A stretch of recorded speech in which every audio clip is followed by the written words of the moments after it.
Mukama Katonda atugenda okuyiga ku byaliwo wiki yasembayo ku Yesu Kristo. Mukama Katonda tusaba osindika omwoyo mutukuvu atulungamye mu nnyera Yesu Kristo Mukama waffe. Amina. Tweyanziza nnyo tweyanzege. Omulungi awuliriza ebigambo bino byawandiikirwa ffe, byaliwo naye byawandiikirwa iffe. Waliwo ekigendeera lwaki bizaate mu budde bwaffe bwennyini.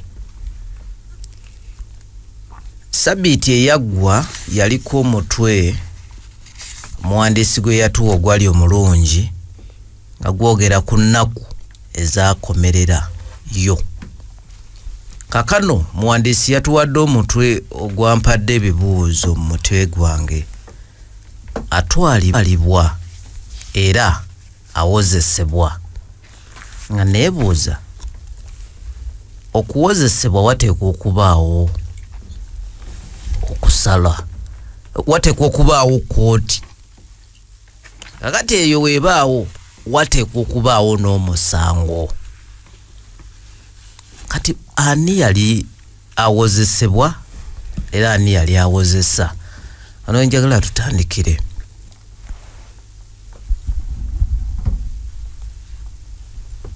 Olutalo lunene mu ggulu lugenda okubaawo nga kirowoozebwa nti enteekateeka Katonda yali akoze ey'okusolovinga olutalo lunene yali ekikola dda ne Kitaffe n'Omwana n'Omwoyo Omutukuvu.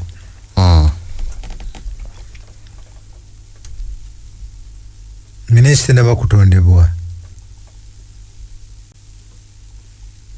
Kaakati enteekateeka eno yali yakutereeza si nsi yaffe yokka, yali yakutereeza eby'omu ggulu n'eby'omu nsi zonna ezitayonoonangako. Buli kibuuzo kiddibwemu n'ekibi kireme kudda nate. Byonna nga byolekedde wiiki eno mu kitabo kya Makko. Yensala agenda okusalawo oba Yesu kyagenda okukola kijja kusolvinga ekizibu ekyaleetebwa olutalo lunene oba lulema. Amaaso gonna mu ggulu, amaaso gonna mu nsi ezitayonoonangako, gonna gafokasinze ku wiiki eno. Buli muntu akwatibwako mu wiiki eno alina kyasalawo ekikwata ku ntuukiriza ey'omukolo ogwo omukulu ogutunuliddwa ensi yonna. Buli muntu ali participatinga mu mukolo guno ali memorable. Olutalo lwe luwedde wakubuuzibwa ebibuuzo. Ffe abataaliyo ffe tugenda okubeera bannamawulire byali bitya, Peetero byali bitya. Yogerako eri abakulaba. Yogerako eri abakulaba. Otyo kakati Mukama waffe weejja. Buli muntu yenna mu wiiki eno akwatibwako ali pivotal. Kyasalawo oba kirungi oba kibi kiri memorable.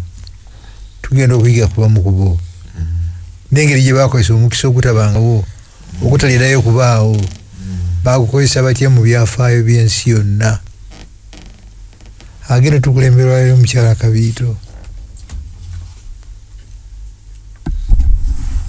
Tujja tandika ne Makko essula 14 olunyiriri olusooka paka ku lwokubiri.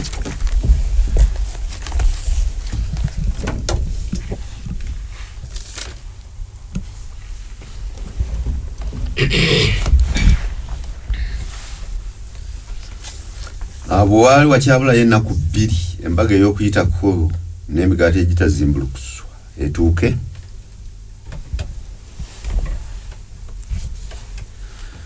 Bakabona abakulu n'abawandiisi ne basala amagezi bwe banaamukwata mu lukwe n'okumutta. Kuba bagamba nti si ku lunaku lwa mbaga pozi walema okubaawo akeegugungo mu bantu. nti Kuteesa yabuuziza nti yagambye nti wateekwa okubaawo awozesa naye wano balina be batuwadde waliwo ekibinja ky'abantu kye boogeddeko Dennis kyali kibinja kyekyo ky'abannaddiini ba religious leaders abakulembeze b'eddiini nga balukwa olukwe lukwe ki nga baagala Yesu ono attibwe naye nga balina okukikola mu magezi webale nnyo naye batugambye nti ne balemesebwa olw'ekibiina ky'abantu. Brian, tunnyonnyoleko lwaki ekibiina kino kiremesa bakabona bano abakulu okutuukiriza ebigendererwa byabwe. Lesson yatulaze nti baali beetegekera embaga ey'okuyitako. Embaga yali ebajjukiza gye baali bava era olw'okuba nti Katonda yabayitako embaga ey'okuyitako. Kakati mu kuteekateeka kuno abantu baali bangi era nga bazze bakuŋŋaanye. Tunuiramu nga bonna baali bakuŋŋaanye baalina kye bamanyi ku Yesu. Baali balina ekikwate ku ye ku ebyo byazaakola ne ku ebyo byazze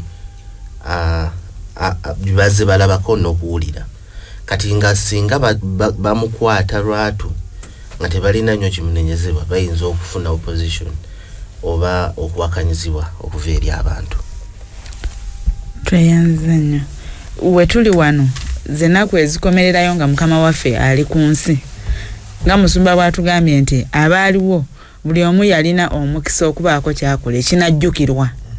Ndoza musumba abafalisaayo bano n'abasomesa b'amateeka balijjukirwako ki nga bwe tubisomako kati nti ku lunaku olwasembayo eno yali contribution yaabwe. Balijjukirwako nti baali bagwenyufu, baali bonoonefu ekiyitiridde. Yesu yali akoze ebimala okukakasa kyasa ky'olijjo ne mu yeekaalu wano abikozeeko. Banaddiini baali best placed nga bali mu kifo ekibasobozesa okukola risaaki n'okuwabula abalala n'okulungamya abalala.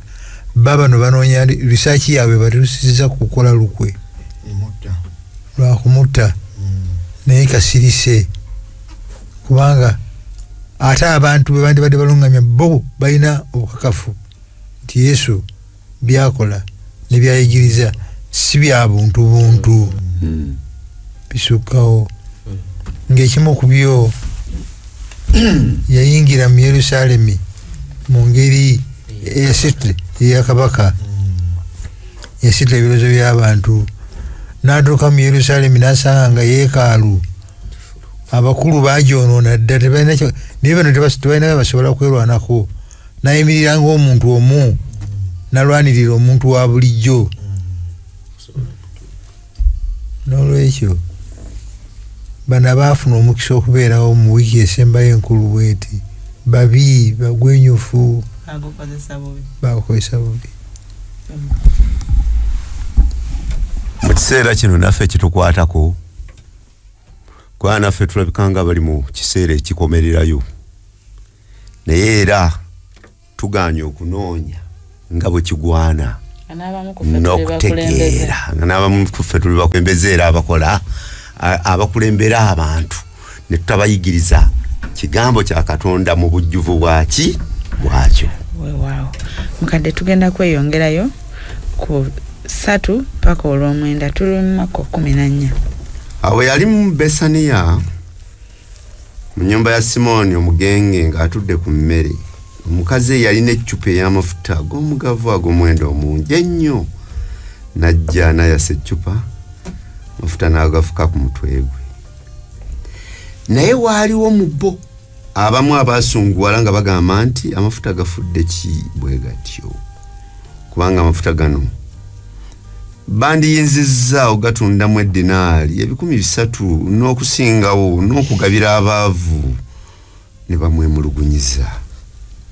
Naye Yesu n'abagamba nti mumuleke mumunakuwaliza ki ankoledde ekikolwa ekirungi kubanga abaavu be muli nabo bulijjo na buli lwe mwagala muyinza okubakola obulungi naye nze temuli nange bulijjo akoze nga bw'ayinzizza asoose okufuga ku mafuta ku mubiri gwange nga bukyali okunziika mazima mbagamba nti njiri bwebulanga mu nsi zonna n'ekyo omukazi ono kyakoze kinaayogerwangako okumujjukira weewaawo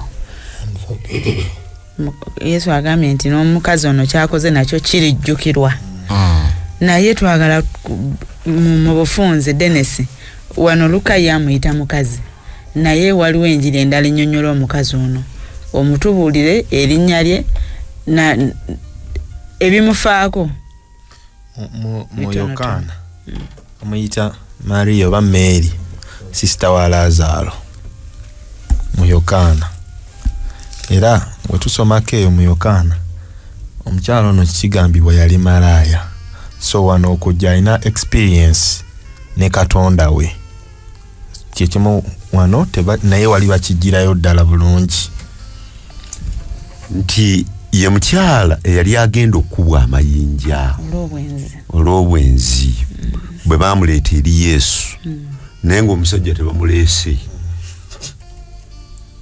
Yesu n'abuuza ababuuza ekibuuzo nti atakikolangako era bonna ne bamukola ki ne bamwabulira omukyalo ono ye Mariyamu Yesu yamugobako ne ku mizimu n'emizimu omubi kaakati omukazi ono aleeta akawoowo akayiiraani Kristo mukama waffe batubuulidde obuzito bw'akawoowo kano Brian kaali kazitowa kyenkana ki kaali kazitowa okusobya okusuka dinaali 3 luli twayogera ne tunnyonnyolwako edinaali eno omuwendo gwayo nti yali ensasula ey'omuntu olunaku lw'aba akoze kati bwe tubala abalamu tulaba ng'omukyalo ono akutta omusaala ogw'omuntu ogw'omwaka kumpi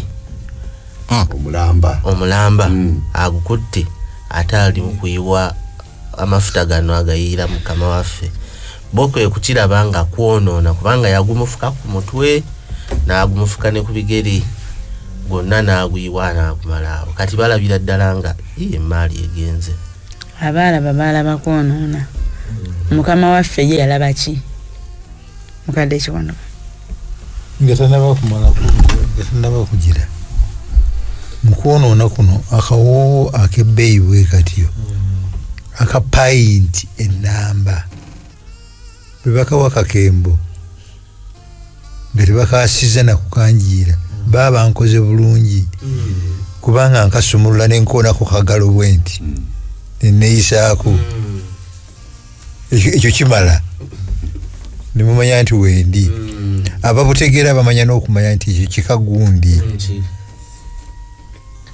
naye omukazi akasiza akamuyiyeko mulundi gutya what a waste tulina omusajja bamuyitanga tebyetise Makerere Kiwuunya yabuulira Samoni mu myaka gye6 nanga nti nga bagiyita gafudde ki amafuta n'atubuuza ekibuuzo nti Yesu yali kinyomo abula bannange bagayiwa ku kinyomo gafudde ki tugende mu maaso wabadde obuuza mukadde tusomere olw'omukaaga otubuulire olw'omukaaga yagambye naye Yesu n'agamba nti mumuleke munakuwaliza ki ankoledde ekikolwa ekirungi Yesu yasiima mu bufunze eseba Abayisirayiri enkola yaabwe yali yakuziraganga mirambo nakolanga byakaloosa kubanga emirambo engeri gye bagiteekangayo gyaleetanga bwe gyavundanga gyaleetanga ki ekivundu naye bakolanga obuwoowo obw'okuziyiza ebivundu ekyo kyova olabanga n'abakyala bali ku lunaku lwa Friday baddayo bategeka ebyakaki ebyakaloosa bye banaleeta naye ku Yesu Kristo kyali kimaze okukola ki okukolebwa era Yesu agamba nti ono amaze okunziika etegeeza nti Yesu yasiima omukyalo n'agamba nti enjiri yonna gye naabuulirwanga omukyalo najja kwogerwako naffe tumuliko kati tumwogera weewaawo essaawa eno twandirowoozezza tutya kuba amafuta go tetugakozesa essaawa zino naye tukozesa ki ffenna olumuka nze nga nze naawe gy'oli omulungi awuliriza naye kyali kikubeddeko kati oyo sente ezawaddeyo zaaki lwaki tazireese oba tukeye tuzigabira abo abakola ki abali mu bwetaavu kati ezawaddeyo zaaki zonna naye ng'ekyewuunyisa omukadde bali bayogeddeko owoona amafuta babitegekanga omuntu amaze kufa Nikodemu Yusufu of Arimathea abakatani naye ng'amaze kukola ki kufa ngana okubula batakyabulabayo Yesu ono omukazi akamusiize akyali mulamu Yesu bw'akasiima n'agamba nti akoze bulungi tuyigamu ki ono akoze bulungi anziise nkyali mulamu ansiimye nkyali mulamu aneebaziza nkyali mulamu akozeko ebirungi nga nkyali mulamu Musumba agambye nti tuyigamu ki nti omuntu kyomukolera nga mulamu kyekisingako okuba ekikulu okusinga okumala okufa olyoke olijje twabadde n'omusajja abadde bubi musajja wa Katonda nga taliko amufaako twamuziika last week naye bannange bwe yafudde twalabye amamotoka twalabye abantu abayitirivu naye twamusuzaako ne mukayumba kaffe ekituufu nga talina wakola ki wasula baadde bamuyita Same Kamwogere kubaera toli naye nga talina byayambala ali awo yasoma nno namalako 6 musajja mugundivu naye nga abadde musajja mukulu kadde talina wakola ki wabeera naye nga alina abaana baki naye nga tebasobola mumukolera birungi ng'akyali mulamu naye bamusiise mu keesi okwongerezako kuwa mukadde Musumba ekibuuzo kyatubuuzizza nti ffe tutwalamu kyakuyiga ki nga tonnaba kufumiitiriza ku lwaki omukyalo ono yaleeta amafuta agabalirirwamu kino kyonna ne mu mbeera mwe yali agayiwe ku Kristo sooka ofumiitirize lwaki yakikola yali amaze okutegeera Kristo byamukoledde. She had a history with Jesus. Kati goboba tolina boba tolina musango Kristo aba talina byakukoledde gwe nga tolina kyomutegeerako mu bulamu bwo it is okay tolina kyakuwa towaayo oba togenda mu maaso ge ng'omukyalo no bwe yagenda ne bw'obanga ofumiitiriza Kristo gyakujja omukyalo no yalina olugero lwe nawe bw'oba oyina olulwo waliwo ekisaawa otuuka n'okola ki olina okubaako kyokola nga Kristo ajja kukisiima. Tulaba nga n'omukyalo ono yaliwo naye abakulembeze b'eddiini bo twogambye nti omukisa baagukozesa batya bubi naye ye omukisa yagwetwalira mu bujjuvu bwagwo era ne mukama waffe n'amukola ki n'amusiima. Abalala abaliwo tugenda bayigako mu lw'ekkumi n'olw'ekkumi n'olumu tuli mu Maako 14. Awo Yuda Isikalioti yali omu ku 12 n'agenda eri bakabona abakulu okumuwaayo gye bali. Abo bwe baawulira ne basanyuka ne basuubiza okumuwa effeeza n'asala amagezi bw'anaalabe ebbanga okumuwaayo.